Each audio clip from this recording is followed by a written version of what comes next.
White House initiative to promote excellence and innovation at historically Black colleges and universities.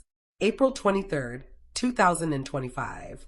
By the authority vested in me as President by the Constitution and the laws of the United States of America, it is hereby ordered. Section 1. Purpose. Historically Black colleges and universities, HBCUs, remain integral to American students' pursuit of prosperity and well-being, providing the pathway to a career and a better life. This order will continue the work begun during my first administration to elevate the value and impact of our nation's HBCUs as beacons of educational excellence and economic opportunity that serve as some of the best cultivators of tomorrow's leaders in business, government, academia, and the military. Section 2. Policy. It is the policy of my administration to support HBCUs in advancing America's full potential, fostering more and better opportunities in higher education, providing the highest quality education, obtaining equal opportunities for participation in federal programs, ensuring college-educated Americans are empowered to advance the common good at home and abroad, and making our nation more globally competitive. Section 3. White House Initiative on HBCUs. A. There is hereby established the White House Initiative on Historically Black Colleges and Universities initiative, housed in the Executive Office of the President and led by an Executive Director designated by the President.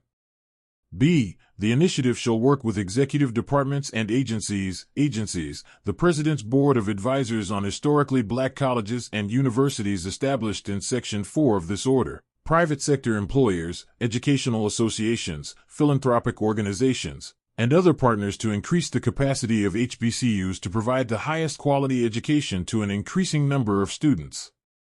The initiative shall have two primary missions. 1.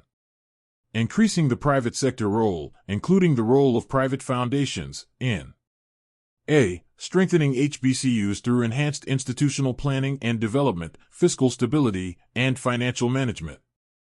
B. Upgrading institutional infrastructure, including the use of technology, to ensure the long-term viability of these institutions, and C. Providing professional development opportunities for HBCU students to help build America's workforce in technology, healthcare, manufacturing, finance, and other high-growth industries, and 2.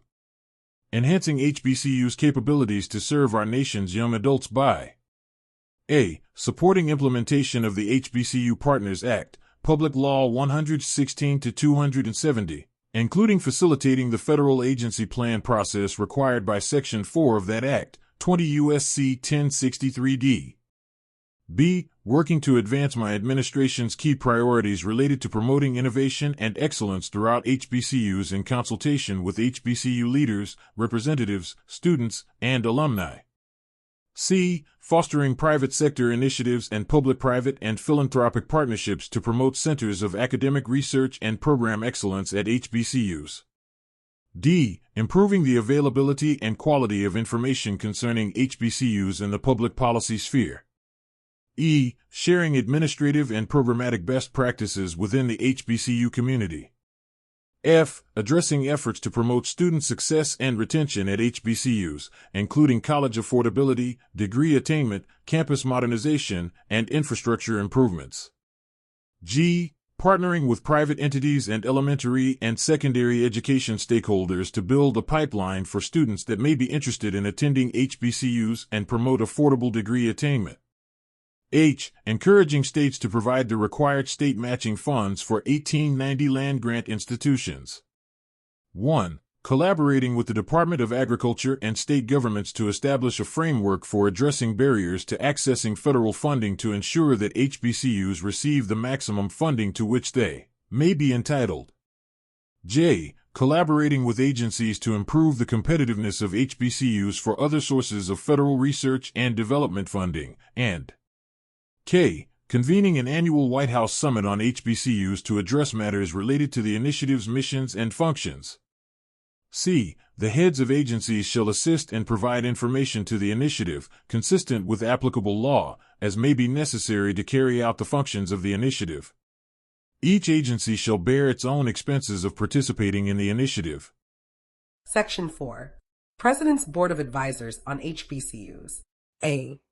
There is established in the Department of Education the President's Board of Advisors on Historically Black Colleges and Universities, Board. The Board shall fulfill the mission and functions established by, shall have the structure set forth in, and shall in all other respects be subject to the provisions of Section 5 of the HBCU Partners Act, 20 U.S.C. 1063e. The Board shall include representatives of a variety of sectors, such as philanthropy, education, business, finance, entrepreneurship, innovation, and private foundations, and current HBCU presidents. B. The Board shall advise the President, through the initiative, on the matters set forth in Section 5, C, of the HBCU Partners Act, 20 U.S.C. 1063 C. The Department of Education shall provide funding and administrative support for the Board, consistent with applicable law and subject to the availability of appropriations. Insofar as Chapter 10 of Title V, United States Code, commonly known as the Federal Advisory Committee Act, may apply to the Board, any functions of the President under that Act, except for those in Section 6 and Section 14 of that Act, shall be performed by the Secretary of Education in accordance with guidelines issued by the Administrator of General Services. Section 5. Accountability and Implementation. A. The Executive Director of the initiative shall submit an annual progress report to the President summarizing the federal government's impact on HBCUs and providing recommendations for improvement. Section 6. Revocations. Executive Order 14041 of September 3, 2021, White House Initiative on Advancing Educational Equity, Excellence, and Economic Opportunity through Historically Black Colleges and Universities, is hereby revoked. Within 14 days of the date of this order, the Administrator of the Environmental Protection Agency shall terminate the Historically Black Colleges and Universities and Minority Serving Institutions Advisory Council. Section 7. General Provisions. A. For the purposes of this order, historically black colleges and universities shall mean those institutions listed in 34 CFR 608.2. B. Nothing in this order shall be construed to impair or otherwise affect 1. The authority granted by law to an executive department or agency, or the head thereof, or 2. The functions of the Director of the Office of Management and Budget relating to budgetary, administrative, or legislative proposals. C. This order shall be implemented consistent with applicable law and subject to the availability of appropriations. D. This order is not intended to, and does not, create any right or benefit, substantive or procedural, enforceable at law or in equity by any party against the United States, its departments, agencies, or entities, its officers, employees, or agents, or any other person. Signed, Donald J. Trump. The White House. On April 23, 2025.